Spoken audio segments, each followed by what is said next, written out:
पूरी दुनिया के बीच में एक अपना मजाक उड़वा रहा है। गोदी मीडिया बस वो अपनी डोमेस्टिक ऑडियंस इतना उसको प्रोपोगेट करेगा, सही है गलत है वो भूल जाएंगे। We should be prepare for the worst and hope for the best. जब से पहलगाम हुआ है उससे लेकर अभी तक तकरीबन $2 बिलियन की इनकी डील्स और डिफरेंट चीजें हो रही थी। जब भी उनकी इंटरनल हालात खराब होंगे, फॉल्स फ्लैग करके कौम की तवज्जो पाकिस्तान की तरफ करवाना चाहेंगे। सिंतास मुआहदे के मामले पर आलमी सालिसी अदालत ने पाकिस्तान के मौक़िफ़ की तायीद कर दी है, यानी कि अब मुज़ाकरात की मेज़ पर भी जो है वो पाकिस्तान जीत चुका है। मुआहदे की मुअत्तली से मुतालिक भारतीय ऐलान को गैर कानूनी करार दिया गया और दो टोक अल्फाज में ये वाज़ेह कर दिया गया है कि भारत सिंतास मुआहदे के तहत पानी को यकतरफा तौर पर नहीं रोक सकता। इसी तमाम तर सूरत हाल पर डिस्कशन कर लेते हैं। हमारे साथ मौजूद हैं दिफाई तज्ज़ियाकार major general retired Zahid Mahmood sahab. Zahid sahab, good morning and welcome to Suno Pakistan. Sir, इत्तलात ये आ रही हैं कि भारत पाकिस्तान के खिलाफ दोबारा से कोई जारहियत कर सकता है और उसके लिए वो इसराइल के साथ मिलकर कोई प्लानिंग कर सकता है। क्या मोदी हुकूमत ये खतरा मोल उठाएगी? जी बिस्मिल्लाहिर्रहमानिर्रहीम। मैं Zahar and Najaf, good morning and अस्सलाम वालेकुम and wish you a good luck for the whole week. देखिए जी, इस वक्त जो भारत है इसकी जो मिलिटरीली अगर पॉइंट ऑफ व्यू से देखें या जो उसको अजीमत उठाना पड़ी है और जो मिस एडवेंचर की उसको सजा मिली है कि उसकी एक जो वो एक न्यू नॉर्मल सेट करने के मूड में निकला था और अल्हम्दुलिल्लाह पाकिस्तान की आवाम की वजह से और पाकिस्तान की आर्म्ड फोर्सेस की वजह से एक न्यू एबनॉर्मल जरूर सेट हुआ है। और वो न्यू एबनॉर्मल यही है कि रीजन के बीच में आज वो आइसोलेटेड खड़े हैं, न सिर्फ रीजन बल्कि पूरी दुनिया के बीच में एक अपना जो कहते हैं ना मजाक उड़वा रहा है। कभी उनके जो डिप्लोमेटिक मिशन हैं वो फेल हो रहे हैं, कभी उनके डिफेंस मिनिस्टर एससीओ की मीटिंग में एम्बेरसमेंट उठा कर आ रहे हैं और फिर अपने वो दिल को तसल्ली देने के लिए वो कहते हैं ना अंगूर खट्टे हैं, अपना जो गोदी मीडिया बस वो अपनी डोमेस्टिक ऑडियंस इतना उसको प्रोपोगेट करेगा, सही है गलत है वो भूल जाएंगे।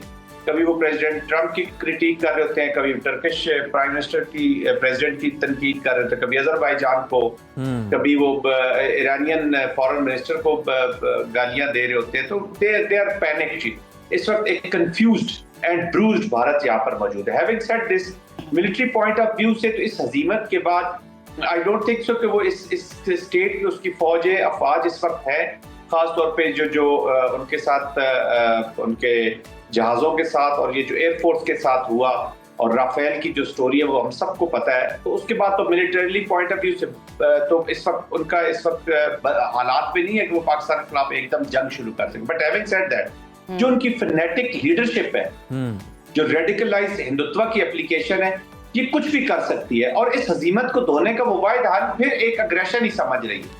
तो ये वो माइंडसेट है जिसके खिलाफ मैं कहता हूँ कि हमें हर वक्त तैयार रहना होगा इन ऑल डोमेन्स। अच्छा जाहिद साहब, अगर हम इस डेवलपमेंट की बात करें जो अभी हुई है, सिंतास मुआहदे पर आलमी सालिसी अदालत ने पाकिस्तान के मौक़िफ़ की तायीद की है और भारत के यकतरफा फैसले को गैर कानूनी करार दिया। बहुत ही बेइज्जती वाली बात है। क्या समझते हैं भारत आलमी सालिसी अदालत का फैसला मानेगा या मजीद स्टबननेस दिखाएगा?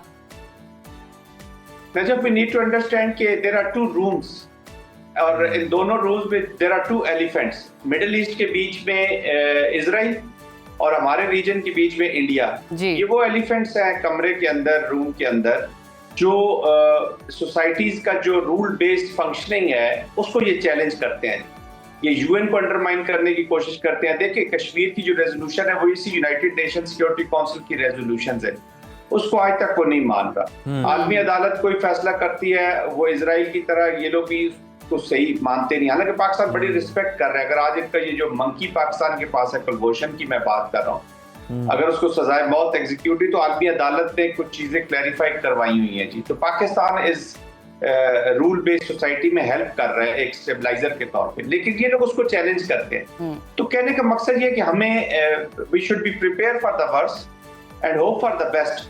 हमें ये किसी हद तक जाने को जाएंगे, मैं इसलिए ये बात कर रहा हूँ। मैं कोई कॉन्शियस नहीं करना चाहता किसी को या अलार्म नहीं क्रिएट करना चाहता, बट मैं कहता हूँ एज अ नेशन हमने तैयारी करनी है कि वो जिस कंडीशन में भी जाएंगे, पाकिस्तान ने इसको इंडस वाटर ट्रीटी को और इंडस वाटर को अपना नेशनल वाइटल इंटरेस्ट करार दे दिया। जब ये नेशनल वाइटल इंटरेस्ट हो गया तो इसका मतलब है कि we will use all available means जो disposal at the disposal of the state to protect it जी। तो चाहे वो बिल्कुल हम diplomatic, तमाम दस्तयाब political, वसाइल जो हैं legal, जो भी जनरल हो, साहब और वो साथ military। यूज़ करेंगे इस मामले पर। बिलावल भुट्टो जरदारी साहब का बयान बड़ा अहम है। वो ये कहते हैं कि अगर भारत ने सिंतास मुआहदे पर अमल नहीं किया तो फिर जंग होगी। अगर भारत मुआहदे की खिलाफ वर्जी कर देता है तो फिर इसके नताइज क्या हो सकते हैं? क्या यही होंगे जो बिलावल भुट्टो जरदारी साहब कह रहे हैं?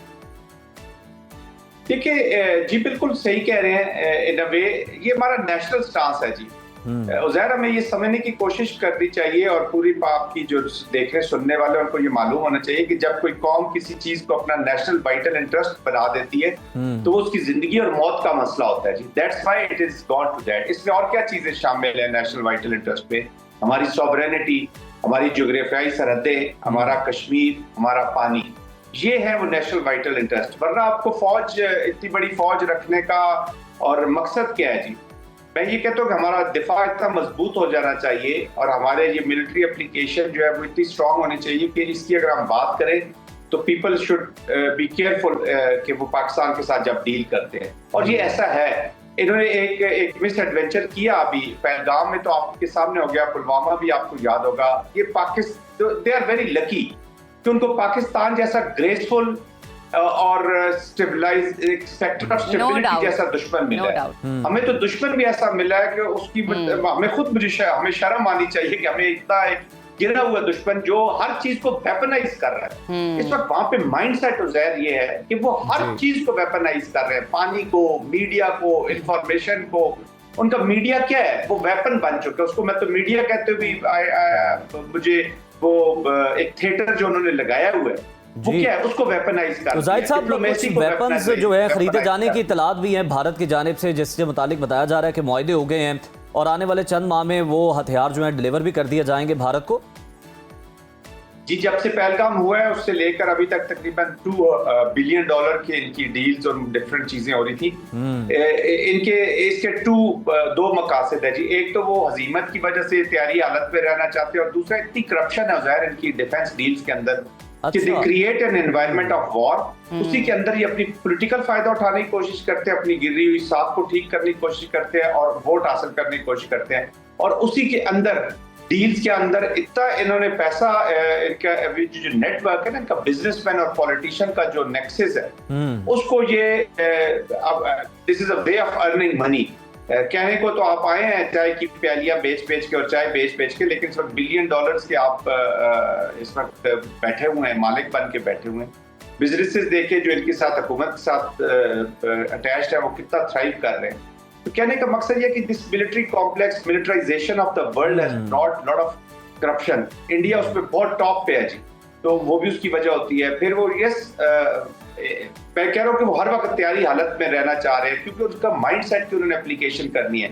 जब भी उनकी पॉलिटिक्स नीचे जाएगी उज़ैर, हम ये समझना चाहिए, जब भी उनकी इंटरनल हालात खराब होंगे वो यही टेररिज्म और यही शरेड और यही फॉल्स फ्लैग करके सारे कौम की तवज्जो वो पाकिस्तान की तरफ करवाना चाहेंगे जी। अब आज में एक पाकिस्तानी को, नॉर्मल पाकिस्तानी को आप कंपेयर करें as compare to Indian individual, तो इंडियंस आपको साइकोलॉजिकली एक बीमारी हालत में लगेंगे। हर वक्त उनको पाकिस्तान टेररिज्म, इस खौफ में मुब्तला कर दिया गया है और अभी तक इंडिया की आवाम ने इस वॉर के भयानक चेहरे नहीं देखे। बिल्कुल आप ठीक कह रहे हैं जाहिद साहब कि हम देखते हैं कि जो भारतीय सियासी क़यादत है उन्होंने अपनी आवाम के ज़हनों में ये डाल। दूसरी जानिब यकीनन हम बिल्कुल तैयार हैं क्योंकि हमने अस्करी महाज पर भी अपने दुश्मन को शिकस्त दी और अब मेज़ पर भी शिकस्त दे दी है, क्योंकि सिंतास मुआहदे पर ये वाज़ेह हो चुका है कि भारत जो है एक तरफा तौर पर इसमें कोई तब्दीली नहीं कर सकता, पाकिस्तान का पानी बंद नहीं कर सकता।